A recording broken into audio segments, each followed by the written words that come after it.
izinkan kami untuk memperkenalkan diri. Nama saya Jiko Epistira dari Prodi S1 Teknik Mesin dengan NIM 2019 10 10 10 10. Perkenalkan, nama saya Iskir Saribu dari Prodi Agribisnis dengan NIM 2415 10 60 10 84. Perkenalkan, nama saya Ananda Syamrek Kambu dari Prodi Teknik Perminyakan dengan NIM 2319 1080 1036.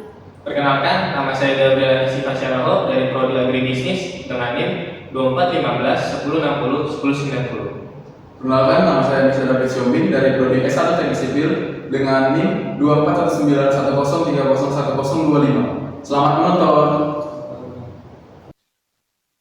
Indonesia merupakan negara yang kaya akan suku, bangsa, dan budayanya.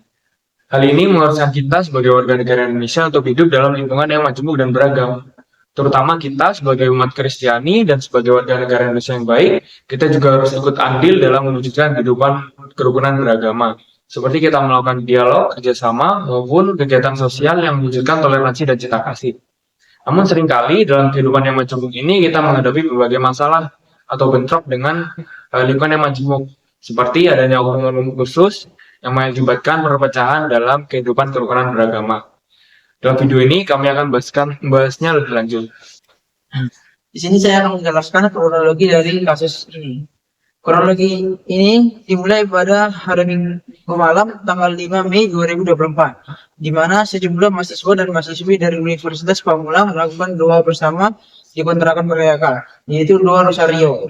Namun ketika sedang melakukan doa Rosario itu, Ketua RT setempat melakukan aksi provokasi terhadap mahasiswa yang sedang melakukan acara beribadah tersebut, di mana Ketua RT tersebut memprovokasi dengan mengajak warga untuk menggerebek mereka yang sedang melakukan ibadah, serta melakukan aksi mengumpat dan memaki mereka yang beribadah, dengan mengatakan bahwa seharusnya beribadah itu cukup di gereja saja, tidak perlu di rumah.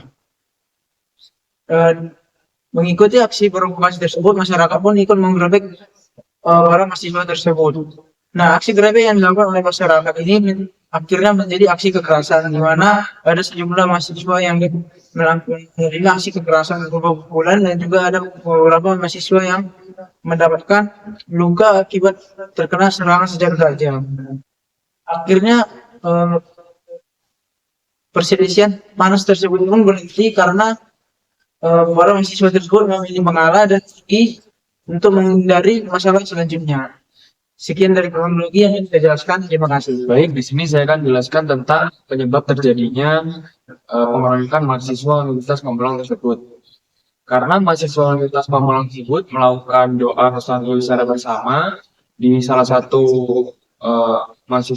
kos mahasiswa, yang dimana merupakan salah satu tempat yang cukup terbuka dan kurang privasi karena dapat dilihat oleh orang-orang yang lewat di sekitaran daerah tersebut. Sehingga ketika warga melihat adanya kegiatan doa Rosario tersebut, warga dan RT setempat merasa kurang terima karena kegiatan tersebut tidak memiliki izin. Sehingga RT bersama warga akhirnya melakukan penggerbekan ke kos-kosan mahasiswa yang melakukan doa Rosario tersebut dan memberikan ancaman serta umpatan, bahkan ada yang membawa senjata tajam. Mahasiswa yang melakukan doa Rosario secara bersama tersebut merasa terancam karena adanya kejadian itu, sehingga mereka melakukan pembelaan diri, sehingga terjadilah pecah antara warga dan mahasiswa dan terjadilah perkelahian di situ. Selanjutnya, saya akan menjelaskan bagaimana cara penanggulan dari kasus tersebut. Untuk mengatasi kasus tersebut, perlu dilakukan mediasi antara mahasiswa, warga, dan tokoh masyarakat supaya permasalahan tersebut dapat diselesaikan. Selain itu juga perlu dilaporkan kepada pihak yang berwajib supaya pelaku dapat dilaporkan dan diproses secara hukum. Selain itu juga diberikan dukungan psikologis kepada mahasiswa yang mendapat atau menjadi korban agar mahasiswa tersebut tidak menjadi trauma. Baiklah, di sini saya akan menjelaskan bagaimana cara mencegah agar tidak terjadinya kasus-kasus yang serupa dengan kasus tersebut, yang menjadi faktor pencegah yang paling penting untuk mencegah terjadinya kasus-kasus tersebut, yaitu menanamkan sikap toleransi, yang dimana didukung dengan adanya kesadaran masyarakat akan toleransi tersebut dengan misalnya setiap agama itu menanamkan atau menegaskan kembali pengajaran terhadap toleransi, yaitu menerima perbedaan antar umat beragama agar terciptanya suatu kerukunan di antara umat beragama. Karena di setiap agama itu pasti tidak ingin terjadinya konflik tidak ingin terjadinya konflik yang melibatkan agama mereka. Lalu dapat didukung dengan masyarakat membuat suatu perkumpulan yang dapat memerangi hubungan di antara mereka, sehingga mereka saling menghargai dan saling berpengertian terhadap perbedaan di antara mereka. Lalu mereka membuat suatu program bakti sosial yang dapat meningkatkan kembali hubungan mereka dalam menciptakan suatu kerukunan di antara umat beragama. Lalu dari pemerintahan dapat memberikan edukasi bahwa bangsa Indonesia memiliki keberagaman suku, budaya, dan terkhususnya agama, di mana pemerintah dapat memberikan edukasi bahwa pentingnya sikap toleransi di antara warga masyarakat Indonesia khususnya terhadap perbedaan agama. Lalu pemerintah dapat menindak tegas kaum diskriminatif yang dapat menghancurkan kerukunan antara umat beragama dan memberikan sanksi yang sesuai dengan peraturan undang-undang. Di sini bagaimana kelompok kami memaparkan sikap toleransi tanpa mengusik kerukunan antar umat beragama. Yang pertama, menghargai keberagaman. Seperti yang kita tahu, Indonesia memiliki keragaman suku, agama, bangsa, dan budaya. Jadi kita harus saling menghargai antar umat beragama agar tidak timbul perpecahan di antara kita yang umat beragama.